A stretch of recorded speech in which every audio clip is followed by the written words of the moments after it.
दोस्तों आज मैं आपको एक ऐसी सच्ची केस स्टडी बताने वाला हूं जिसमें मम्मी पापा ने मोबाइल छीन लिया तो बच्चे ने 2 दिनों तक खाना नहीं खाया। बात बात पर गुस्सा शुरू कर दिया, ऊंची आवाज में जवाब देना शुरू कर दिया और घर छोड़ने की धमकी भी दी।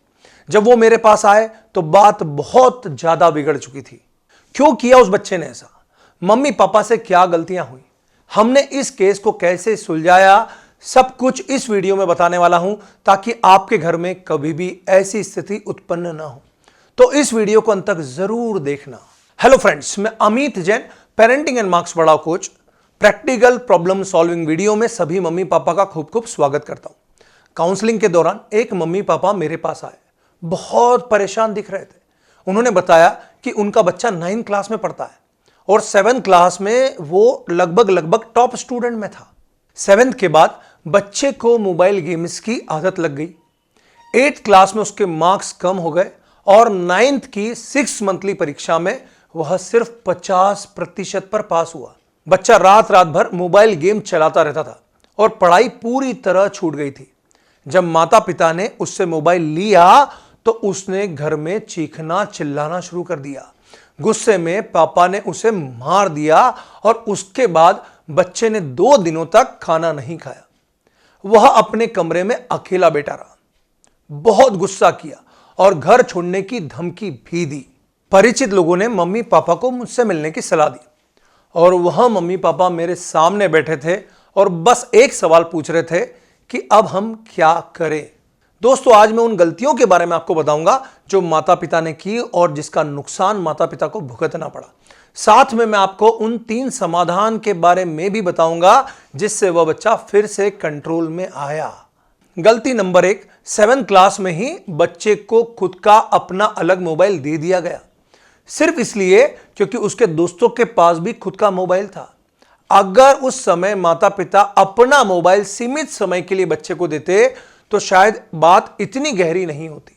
गलती नंबर 2, पूरे दिन बच्चे से सिर्फ पढ़ाई की बातें होती थी, उसकी फीलिंग्स और उसकी पसंद के बारे में किसी ने कुछ पूछा ही नहीं। गलती नंबर 3, जब पहली बार मार्क्स कम आए तो बच्चे को बहुत ज्यादा डांटा गया और यह बात पूरे घर में फैल गई, जिससे बच्चे का पढ़ाई में इंटरेस्ट कम होने लगा। इसलिए मोबाइल ही उसका सबसे अच्छा दोस्त बन गया। मोबाइल उसकी हर बात सुनता था, उसे खुशी देता था और फिर एक दिन अचानक मोबाइल छीन लिया गया तो बच्चा पूरी तरह एग्रेसिव हो गया, खाना बंद कर दिया, चिल्लाने लगा, घर का माहौल भी बहुत खराब हो गया।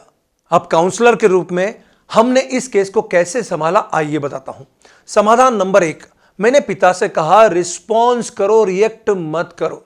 जब बच्चा गुस्सा करे या चिल्लाने लगे तो माता पिता को तुरंत रिएक्ट नहीं करना चाहिए। पहले खुद को शांत रखिए, फिर सोच समझकर बात करनी है।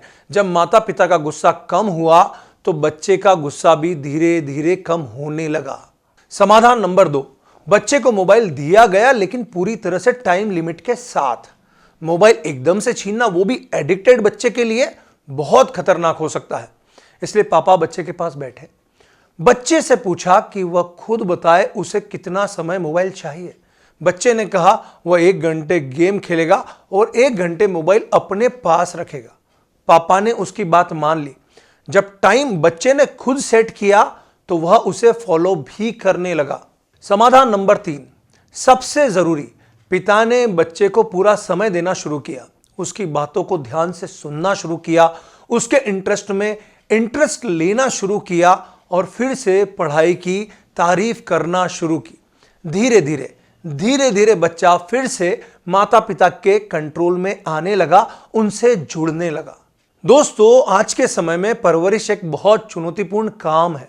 थोड़ी सी भी गलती हमारे बच्चे को गलत दिशा में ले जा सकती है। इस केस स्टडी से आपने क्या सीखा, कमेंट बॉक्स में जरूर लिखना।